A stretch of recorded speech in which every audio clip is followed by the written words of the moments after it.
34, page 45. 34.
Hello, Good evening. Jennifer Hughes, the planning director, is joining us tonight. And here she is. I do see her. Hello, Nice. hello. Hello. It's been a while. How are you? Ooh, I'm freezing. There we go. Well, if you're talking to me, I'm busy as heck, Yeah, which is I guess probably a good thing for an old retired guy. I think so. Yeah. Everybody who's retired that I know seems to say they're busier than they were when they were working. So, Yeah, I'm busier than I used to be, but I'm making a lot less. yeah, I know that doesn't seem right, does No, it? it doesn't.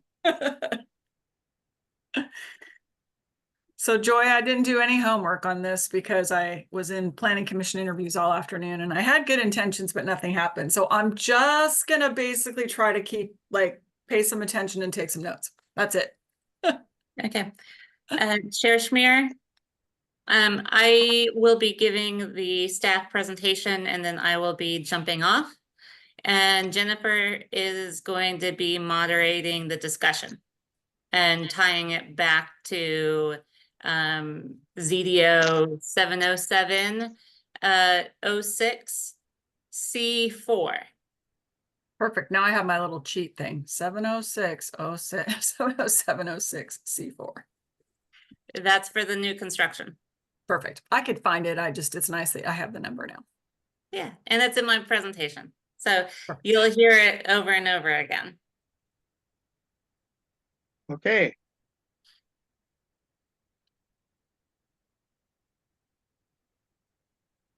Can you hear me? I see Pam and I see Paul. I can hear you, Paul. Thank you.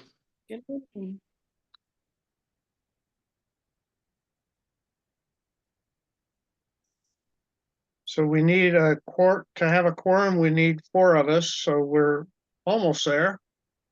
Megan, if I'm remembering correctly, was celebrating tonight. I believe it's her birthday. I could call Howard. If you don't mind, that would be great because Sherry is not going to make it. Okay, just a second. I'm going to put you down here. Okay.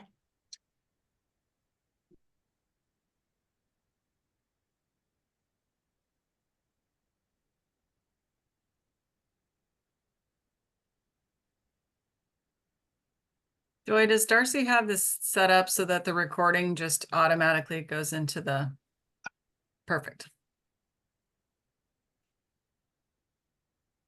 However, I don't know if it's tied to me or if I don't know how the automatic thing goes. It seems to she does it for the planning commission, and if she turns it over to me, it works fine. So I think we should be good. Do I need to officially turn it over to you then? I don't think so. I'm on as a co-host. So I think when you drop off, I'm still gonna be, it should be fine. Perfect. You made me a alternate host. So let's hope so. Otherwise you'll drop off and the whole thing will shut down, but I don't think so. It shows that I'm the co-host. Should be good. Co-host usually works for me, Jennifer. Yeah, So perfect. it's all good.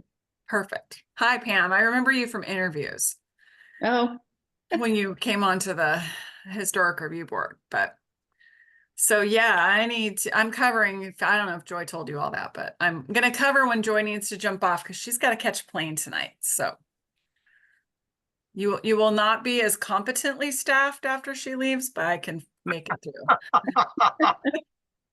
as long as she's off to have some fun. Hopefully, Joy, you are going to go enjoy. No, Unfortunately not.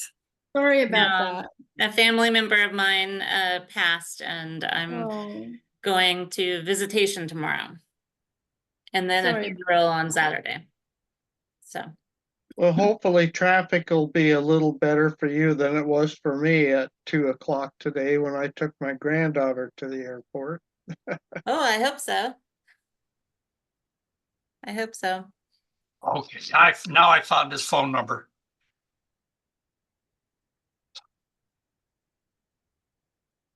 Are you going alone, Joy? Your husband and son are not joining? For a variety of reasons, I am going alone. Yeah. Yeah.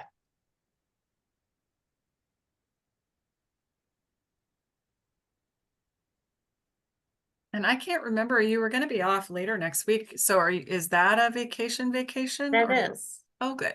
Which is why we're having the special meeting tonight. Because you weren't going to be here next week. Because I wasn't going to be here next week. Because I will be in Alaska, which is on the bucket list. That sounds like that will be well deserved after a rough weekend coming up. So Yeah. When This are you afternoon going to- I was, what? When are you going to Alaska? Next Thursday. Oh, so am I. Oh, nice. I'll see you on the cruise ship. Oh, I'm flying. Howard, Paul Edgar calling. There's a webinar tonight. Can you, if you can make it, it's on right now. They should have sent you a reminder on your computer.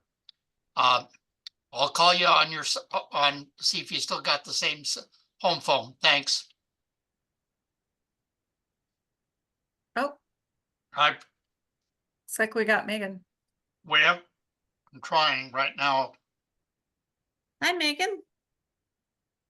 There. I wasn't sure you were going to make it tonight. Yeah, I did. I just had some trouble getting connected. It said an invalid address, so I had to mess around with it. That's okay. We have a quorum, so I'm glad you're here. Good. Paul is trying to get a hold of Howard Post. Have we heard from Rick? I thought he would be here.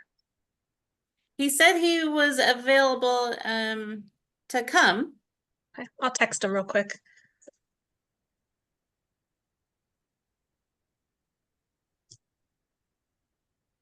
He might be roasting. His house does not stay very cool, so.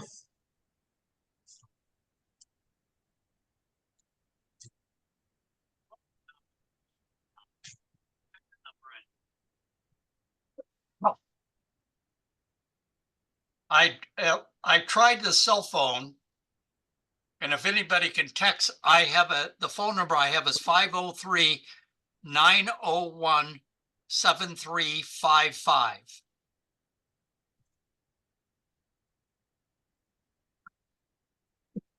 Oh, We do have a quorum. good. Okay. And so I would like to begin the meeting. If Chair Schmier wants to kick it off. Yes, I would be happy to get things going. I don't have Howard's phone number, so I can't confirm that, Paul. Okay. Welcome, everybody. Been a while since we've met. I'm glad everybody's still alive and well and not sweltering in the heat too badly. Howard, is your house air conditioned? You mean Paul? Paul? Yeah, I'm in an air conditioned house, an Good. 1880 air conditioned house. That took money. Yeah, okay, well, I think we probably better get this going because Joy has to take off early. So with that, Joy, take it away.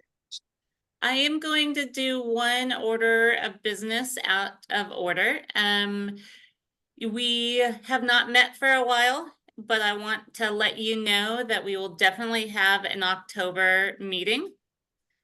Because the state is going through a rulemaking process for Goal 5 resources, which include significant cultural areas. And so they're defining significant cultural areas and looking at how we can protect those. And many of those are tied to tribal resources or archaeological resources, but they may have an intersection with historic resources. And so I want to spend some time with you all looking at what the draft rules are and letting you know what's happening in case you wanted to comment on your own, or if you wanted to have a letter of support or any other comments from the Historic Review Board. So in October, plan for a normal meeting. We may also have a land use file that is on the second lot in this Measure 49 claim. We have an incomplete application currently because there's no elevations or exterior material information in the application. But when we get that, you all will be considering it. So the October meeting would be the second Thursday. Yes. Yep. The second Thursday at 7 p.m. Got it. Okay. Okay. With that, I will jump in to sharing a PowerPoint. And Rick said that he was on his way, so he might be popping in. Oh, perfect. Paul, if you think you get to vote twice just because you have one box with your picture and one box without, think again.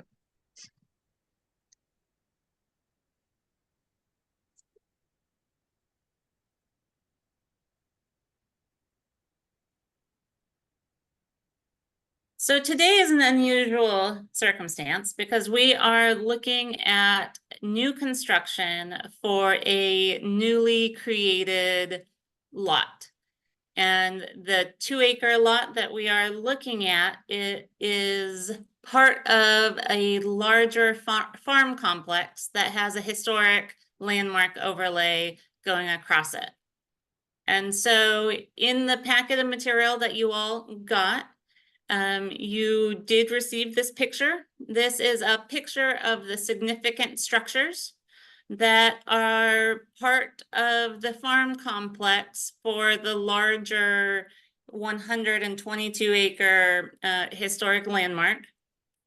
In the information that you'll see later on, the barn is called out, and the house is also called out, but not nearly as much detail is given on the house itself.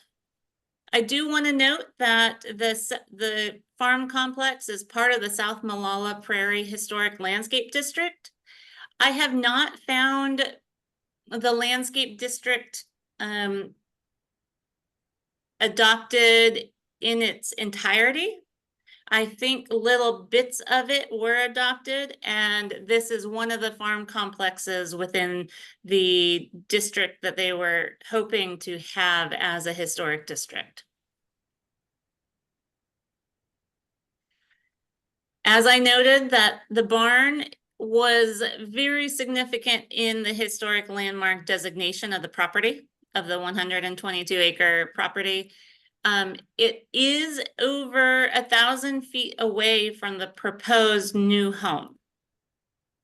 So in the discussion, Paul reached out and you all were on that email and asked for more details on the siting and the architectural details of the house and the barn, and I don't have those.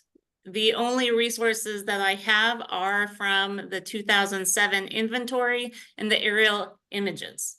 And so I have tried to provide you with as much detail as I have so that you can make a determination and discuss whether the proposed new farmhouse is compatible with the historic landmark. As I noted, it is an unusual circumstance. In the EFU zoning district, homes are not allowed outright. Special circumstances have to be met. And one of the special circumstances is the Measure 49 claim process. And that is a process where the state actually provides an applicant with the authority to build a home and in some circumstances, divide property in zoning districts where the restrictive zoning would normally prohibit that. In the EFU zoning district, which is the underlying zoning district for this property, the minimum lot size is 80 acres for newly created lots. However, this Measure 49 claim allowed the existing properties, there were 3 tax parcels involved in the Measure 49 claim. It authorized them to be reconfigured into 2-acre pieces and 1 larger piece where the remaining significant historic structures are located. The Measure 49 claim authorizes a home on each of the resulting 2-acre pieces that were created. Can I make a question right here? Sure. Isn't the emergency housing legislation coming out of the state permit housing on properties like this in the fact that we are in an a governor declared emergency? It is my understanding that the natural resources districts such as EFU, timber, and ag forest are not included in that because they are governed by statewide planning goals 3 and 4 that would require an exception to have homes built at a density beyond 160 acres or 200 acres, depending on the situation and the special circumstance that homes are allowed in the natural resource zoning districts. So it's my understanding that the governor's emergency declaration for housing does not impact the EFU zoning district. However, I brought this to your attention because comments were received from a neighboring landowner who is upset that a parcel was created that was 2 acres in size. Their comments were to the effect that a home in the EFU zoning district should not be allowed on parcels that are under 5 acres. However, tonight you all are not considering the 2 acre parcels or the division of the land. What you're considering is the design of the proposed home and whether it's compatible with the historic landmark overlay zone. So the state approved a home. So this 2 acre piece gets a home. Is what the applicant proposing compatible and compliant with our zoning regulations that are intended to promote the preservation of historic resources?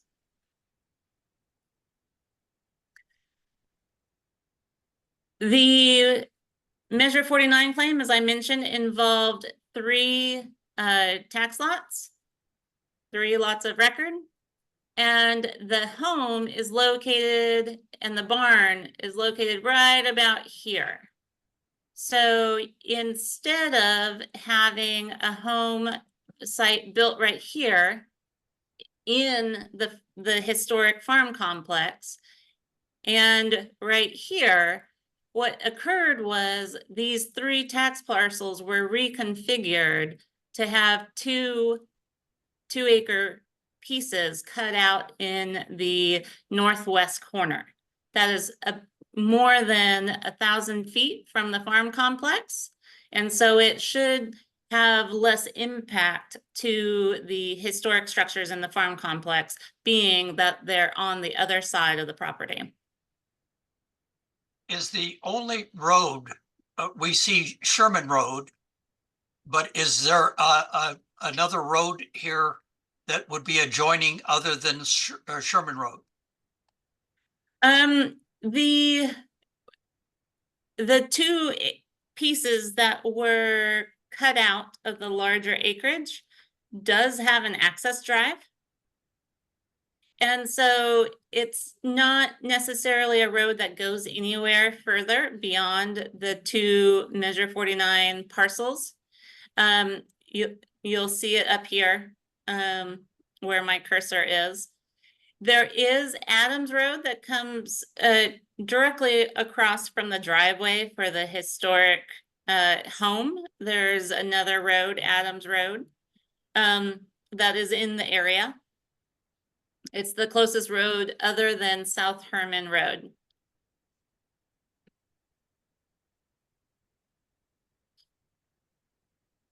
This is the site plan that was received by the applicant. South Herman Road with the access here. The home is oriented towards the access road, with the rear of the home facing the historic landmark significant structures.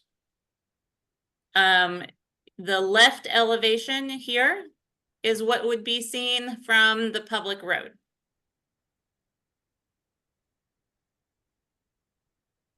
So the orientation, which is one of their criteria, the location and orientation of the house, is such that the front of the house that is depicted in this picture would be seen from the aerial or from the access road.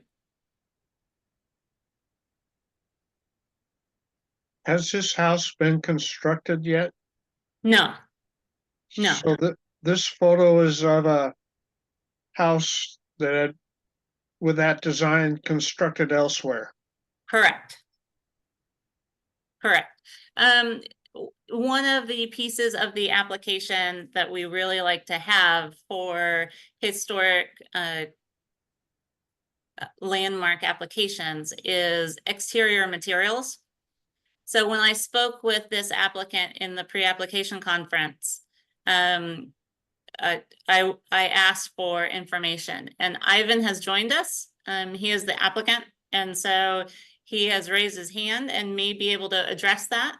I want to finish my presentation and then open it up for him, unless you would like to hear from him now, assuming it's pertaining to the construction of the house. I think you should proceed. Okay. So in new construction, so our code is confusing. Paul asked about the major alteration section of the code that has criteria that we often look at in this context of the Historic Review Board, because a lot of the applications we see are actually modifying or altering significant structures. In this circumstance, because it's a part of the farm field and more than 1,000 feet from the historic structures, it's new construction. It's not a major alteration. It is considered new construction. And so the criteria we're considering is whether the scale, style, height, architectural detail, material, and colors are compatible with the design of the historic landmark buildings.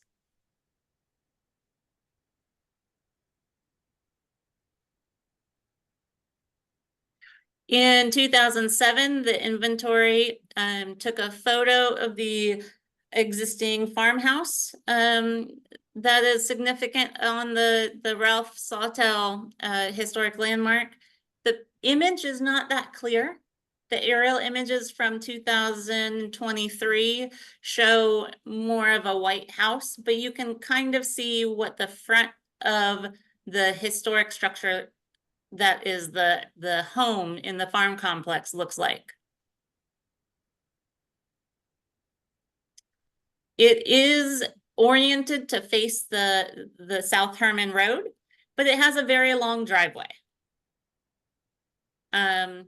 And I say that particularly because one of the things that you're looking at is if the location and orientation of the new structure is consistent with the typical location and orientation of similar structures on the site, within the district, or within the area.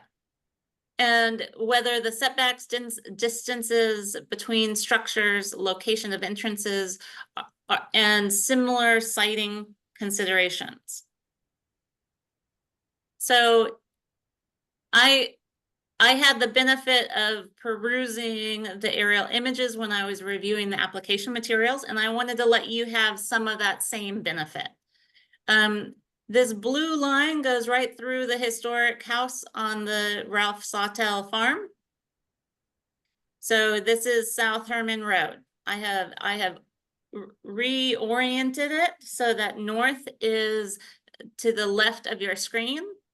But I wanted to bring up some of the other old homes in the area for location and siting. They are much closer to the road than the Ralph Sawtell farmhouse, and their orientations are a variety. This one, the door actually appears to go to the driveway, but I bet there's another door that we can't see due to the vegetation. Just looking at the house structure. And then the one on the corner of South Herman Road and Adams Road appears that the length of it, the side of it is facing the primary road, but that there's likely also a front porch and a front door facing Adams Road. Similar to what is being proposed in the application before you. After looking at all of this and seeing what the applicant is proposing, I found that what was being proposed, in my opinion, was compatible. But I look forward to hearing from your experience whether you agree with me. And with that, I will stop sharing.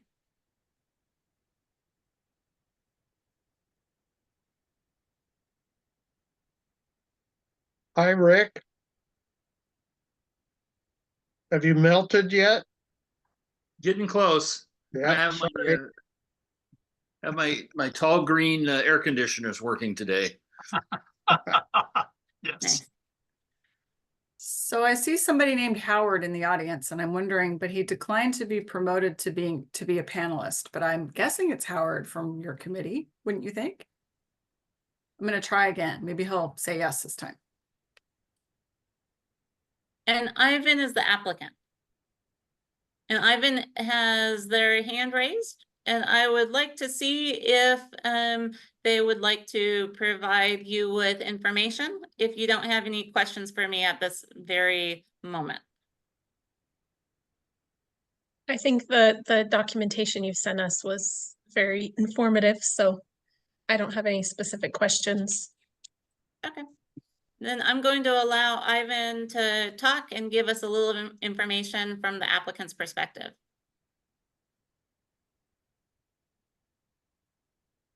Hello, this is Ivan. Nice to meet you guys. Hello. So, hello. So, what questions did you guys have for me? On the exterior siding part, is going to be all hardy board and bat. What I heard in the conversations. What other questions do you guys have? Is the rendering that you provided, was that just a sample home, or is that a rendering for the specific home you want to build from an architect? That's the specific home I want to build here. Okay. Same colors and Same colors. elevation. Yes, exactly. I'm sorry, I'm in Idaho at a country concert, so I got. We can hear you just fine, and we don't hear the concert in the background. So thank you for taking the time to join us. Yeah, thank you guys for having this meeting. Yeah, it's gonna start here at 7:30. So it was a planned trip we had a month ago. So, and this meeting ended up on this exact same time. Understood. So, any other questions you guys had for me while we were on this meeting? I don't know if it's relevant to the application, so you don't have to answer it. But I'm just curious, the existing house on the property, is that family? Was there a connection there for you building on the property, or is it separate? There's no homes on that property. It's just a bare 2-acre lot. Okay, so but part of the historic complex that is part of those homes. So the lot will be separate tax lot than the existing complex. Okay, sorry, I missed that. Joy, is the whole property though is still designated as historic. So it is just a lot that is now, due to the whatever you call 49, it has created state allowance for it for a house to go on it. Correct. The historic landmark overlay has not been removed. And so that is why even though these two 2-acre pieces have been cut out of the farm, through a land use application and through a Measure 49 claim, it's still under the historic landmark overlay. In the Restore Oregon document that I provided out, they refer to this as infill because it's still part of the complex. So it is infill into a historic complex. And in that sense, the next question comes along is to the degree, like in the design of the historic building, it looked like it had a 10-12 or 12-12 pitch roof, and it looked like it was kind of borderline vernacular, but more vernacular farmhouse in design with porch. And so the porch actually comes out from the house with standard knurled porch pillars, and it has a dorm on it on the second floor because of the pitch of the roof, and it has all of the it had balanced windows and door openings, and there's a degree of balance that is part of the historic structures. Where the design being proposed has little of that, and that's my concern. And if it has little of that, and it creates an incompatible design on a historic properties that have a designated standing, it was my impression, based upon Restore Oregon's guidelines for how to do subjective decision making, that this created a degree of incompatibility by design, and so that was where I was coming from in trying to ask questions and gain guidance.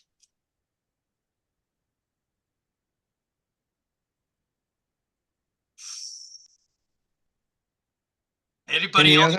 Any other comments? Well, looking at the staff recommendations document, the location maps, it looks like is Herman Road run north-south, or did you just turn that map that you were showing us? Herman Road is east-west, Adams East-west. Road is north-south. Okay, so west of the two taxed lots, it looks like a row of dairy barns or greenhouses or something. I can't really tell from the scale of the map. And then from the maps that you were showing us, Joy, of the placement of the other homes within the complex and the dates and styles of the home, I did read through that infill documentation, but I also agree with the recommendations of the staff that the design of the home and the farmhouse style home doesn't detract, doesn't take away from the existing structures, just with how far the distance is of the new build and looking at the spread of the homes in that area, although I don't see a date on that map. One of those was what, 1920 or 1930s. Yeah. That I looked at it. But the fact, I would ask Megan, the fact that it is on historic property, no matter the distance, to me, it falls within the subjective thinking of Restore Oregon, that it would therefore be infill, and it's close enough. All of these houses along through there are spread out, and the big question is it compatible as in design to the other houses that are either this look, and my feeling was that it, with the porch buried inside of the main roof structure, the porch was not compatible with barn type or old historic porches that come out. So I said, okay, that's one thing. The porch is incompatible in how historic designs are in that area. I drive the area a lot because my wife grew up in Dickey Prairie when she was young, and we go out through Molalla and back through the back roads all the time. And I just love architecture. And so as I looked at it, then I see that this is basically a 1-story, and so the pitch is looks to be like 612, and it does not have any of the historic windows and windows framing around them that is of a double hung window. And the windows are obviously the eyes of a historic structure and reflect a great deal of the character. And so when we look at the character of the windows that are being proposed, they, as shown, become a detracting element of having historically appropriate windows.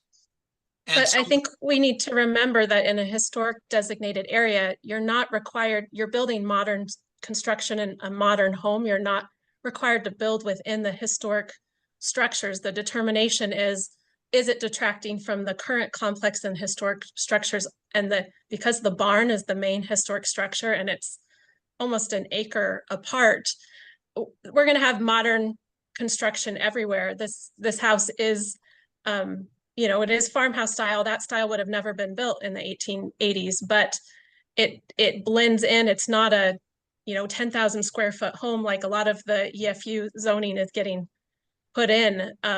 So I hear what you're saying, Paul, but we have to remember we're looking at what's currently there and the current complex, which we have is basically a large field, is the conversation point, because the barn and the other outbuildings, which are not necessarily historic, are kind of tucked over in the far corner of the property.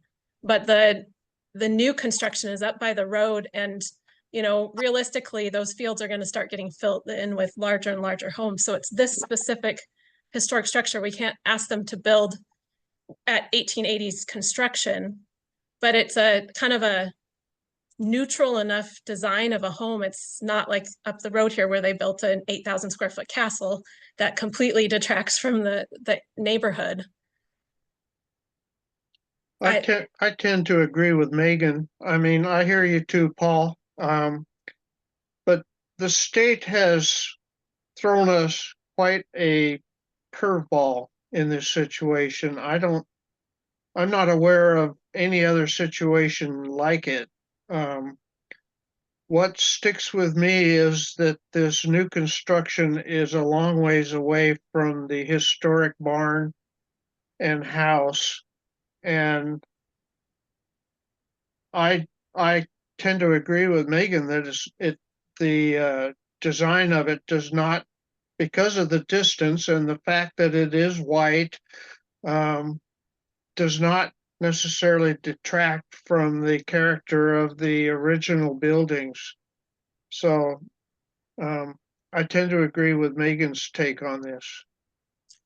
And the other thing I just want to point out is with the infill from Restore Oregon, they're not really discussing farmland and farm fields, and it's more about in city and urban areas where they're filling in between historic properties. And living on a historic home myself and dealing with EFU zoning and such, I mean, one, it's so surprising that these parcels were able to be extracted. And Joy, are they already their own tax lots? Yes. Tax ID lots? Okay, I saw Yeah. the before and after. But it's a little bit of apples and oranges to what the guidelines for the infill is, because you have such a spattering of time periods of homes and agricultural operations happening within that complex. Across the street, right across from where the two acre pieces are, there's a 1974 home. And so even along South Herman Road, there's a variety of ages.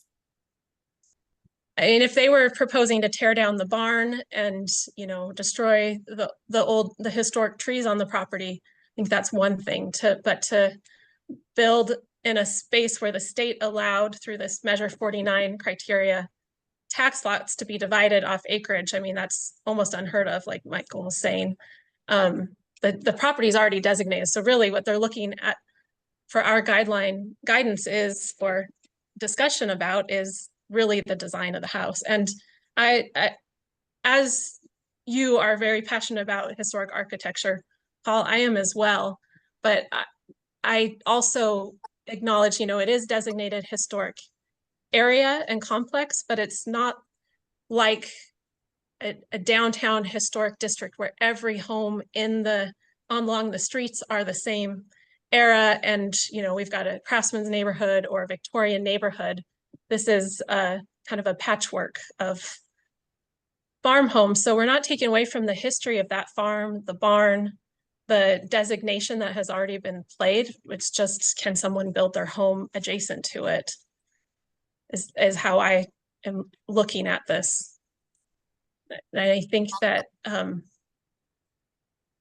the details, I really appreciate all the comparative maps and the research that you did, Joy, in putting that packet together, because it is Pam or Rick? really helpful. Pam or Rick, do you have any thoughts? Well, for me, it's quite clear they are building a modern farmhouse.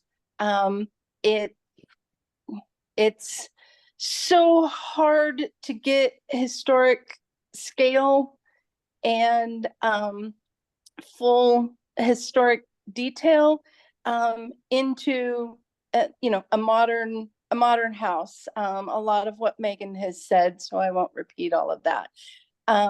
I would like to, recommend that the builder and owner consider possibly, if it's not built yet, some different windows that would be a little more historically correct, and a few more details, like a little more trim on the house.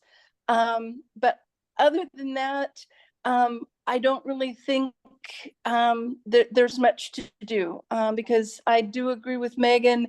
We aren't building a 1900 farmhouse here. We're building a modern farmhouse. So I do appreciate that they've looked at and are placing it along the lines with the other homes in the area. They have gone with a farmhouse, modern farmhouse. It's not a mid-century modern house. So other than, asking for, them to look at some further, little details that, if the windows aren't ordered yet, would be possible to do. I agree with the staff report on the fact that I don't think it's going to detour from the barn and the original farmhouse.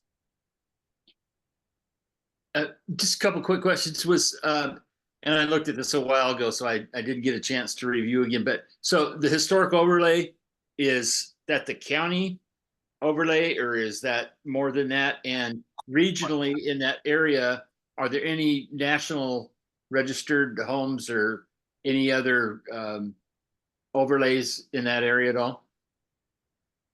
There are a patchwork of historic landmarks in that area. I can share my screen, and what I have up is what was in your staff report. And then, oh, I can no longer, Jennifer's now the host. So, because I was gonna leave in the next 10 minutes, but while Jennifer's giving me the ability to share, I will bring up the plan map so you can see the zoning historic overlays in the area. Just off the top of your head, are there any national registered properties in there at all? I don't know. Okay, That, I did not check that. Because I was focused on the historic landmark and the South Malala Prairie District. Yeah. well, and then one other question that doesn't have to deal so much with this project, but was it, I think at one point in time, I thought I had seen that either SHPO or somebody said that with a national registered property, you can actually do some different type things. And that's why I was kind of curious if there was any other overlays on this property at all where they would qualify for putting an added residence on a historic place. This particular property is not National Register. I know that, but, You should be able to share, Joy. okay, thank you. It is listed on the Oregon Historic Sites database, so it has the historic forms when it was registered, but you know, it just Yeah. has details of the original property. So what you see in front of you is our tax map with the aerial. And the property highlighted here is the subject lot. And it is part of this historic landmark overlay. Unfortunately, the overlay is over those greenhouses that Megan mentioned and may not actually capture the barn. But I think the intent was to protect the barn for that specific historic landmark. Across the street, the 1930s home is on the corner here. It's not in a historic landmark overlay. But the 1900 home that we looked at in my presentation is right here, and it is also part of this historic landmark overlay. So there's quite a few homes around that are in a historic landmark overlay zone. So when you see EFU/HL, that means the underlying zoning district Right. is EFU, and it has the historic landmark overlay. Sometimes it's easier to see when you don't see the homes and you can see the patchwork. Right. When we zoom out, there's quite a bit of historic landmark resources in the area.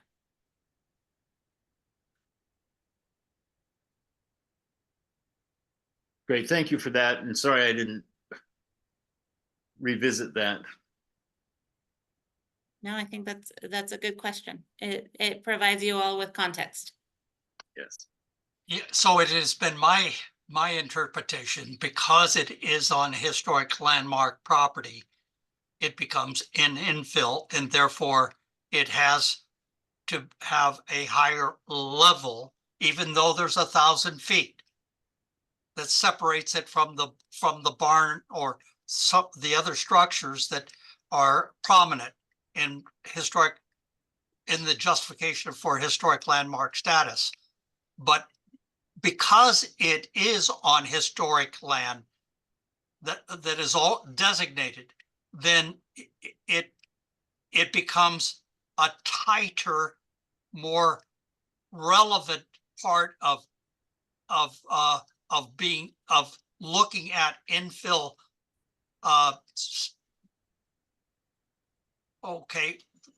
comparisons to not detract.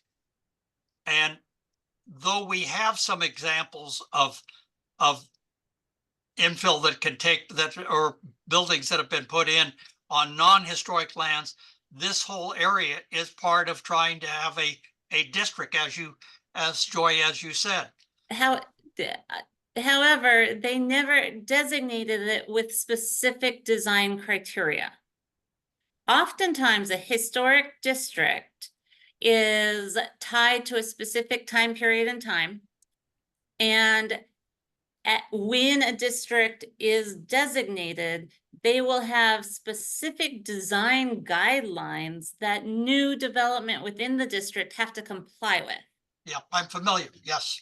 And so that's a lot of times what you see in historic districts, and this does not have that. There are no design guidelines for this Malala district. And so it's a variety of designs.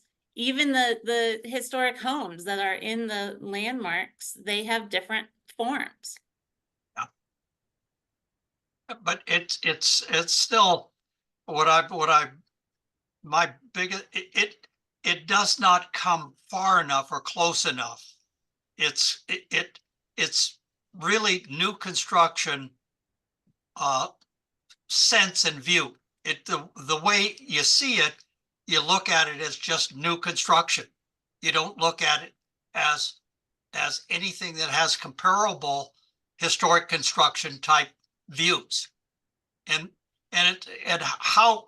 it's not any more expensive to do something that has a historic type of design and doing windows and porches, and the way that, you know, just how the roof looks and the little pieces around that can give it this imagery of being at least sensitive to historic design. And I find it not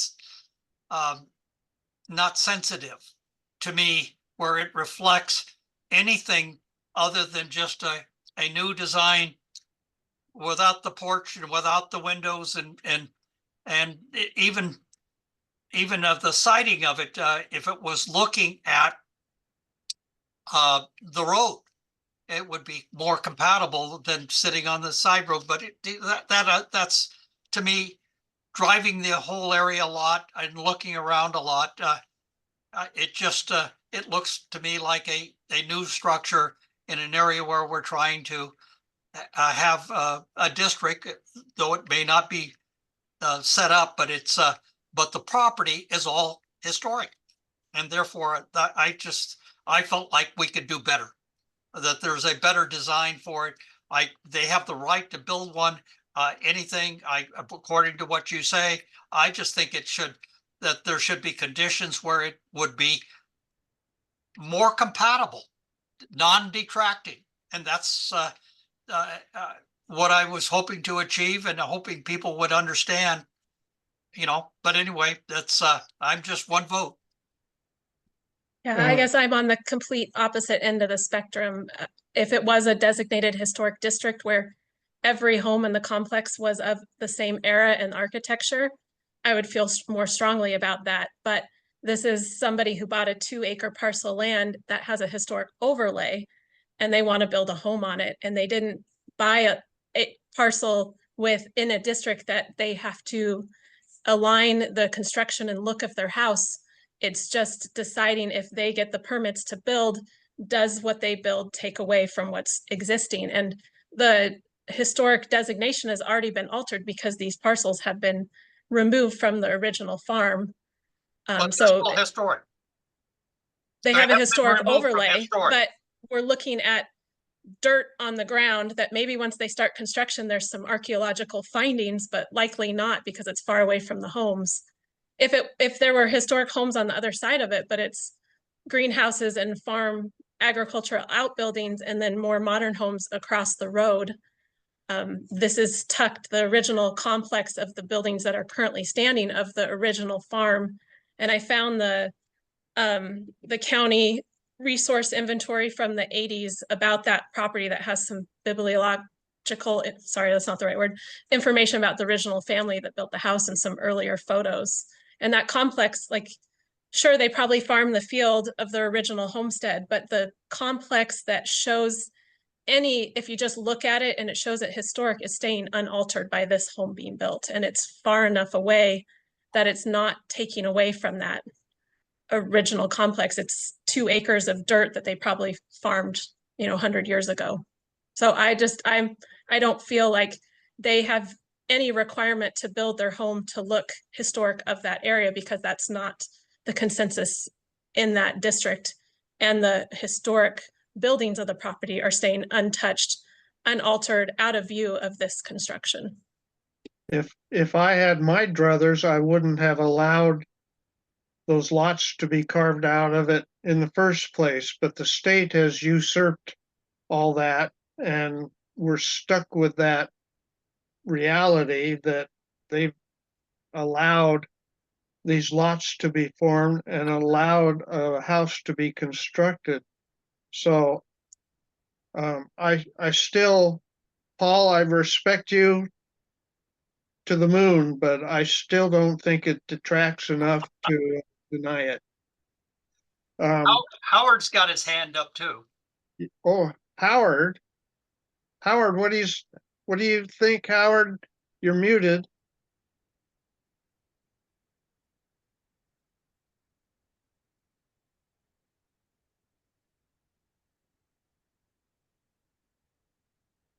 Howard. You unmuted. He You, unmuted for a minute and then he muted again. yeah, you're muted again, Howard. There you go. Speak.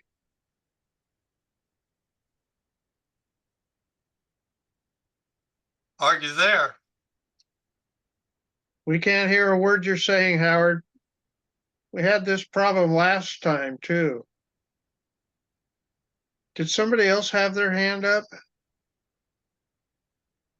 No one else does. No one else. Could Howard put Uh, it in the chat maybe? What's that? Could Howard put his comment in chat? No, Joy just said goodbye. Jennifer, do you have controls again to unmute him, or did All Joy- I can actually do is ask him to unmute, but maybe he'll say yes if I do that. Maybe that will work. I can't make him unmute. I can mute him, but I can't unmute. Okay. Well, do we have more discussion? Rick, have any final comments? Yeah, I'm good. You're good. Pam, any final comments? I don't hear Pam. No. We're losing people. She was there. Maybe she had to step away or something. I don't know. Yeah, maybe she had to step away. It's possible. Let's see, one, two, three, four. If we have a quorum as it stands now without Pam, but it'd be nice to get Pam back in so we could have a vote, I think. I think Well, she's here, we just don't have her video. could be. Yep, should be. Hopefully. Oh, she just dropped off. All right, hang on. I got to promote. I think Howard's back in the audience. I don't quite know. He Let me may have been see. trying to get in and out, I had to try to Yeah. resolve my problems. I just promoted him again, so he should be rejoining, but I don't see Pam at the moment. Okay. Howard, do you have anything to say?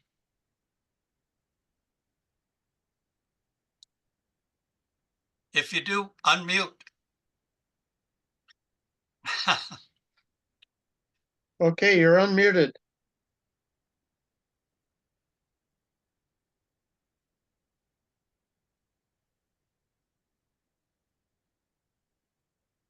You could try the chat, maybe. Oh, Pam is back. Howard, you might have access to the chat and could send a message if there is something you wanted to add. The group would see it.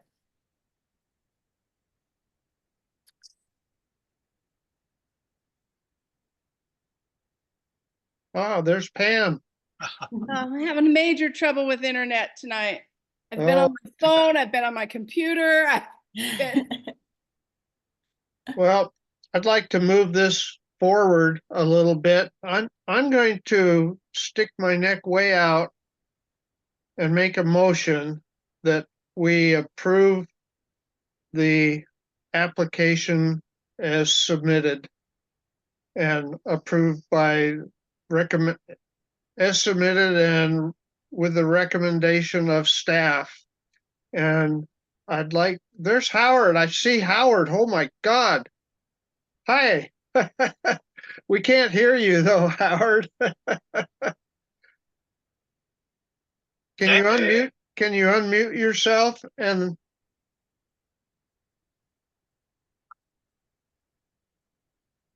your lips are moving, but we don't hear you. I'm sorry. That's a bummer. So I have made a motion that we approve the application as submitted. Do I hear a second to the motion? I second. All right, we're gonna take a show of hands. Those in favor, raise your hand. Those opposed?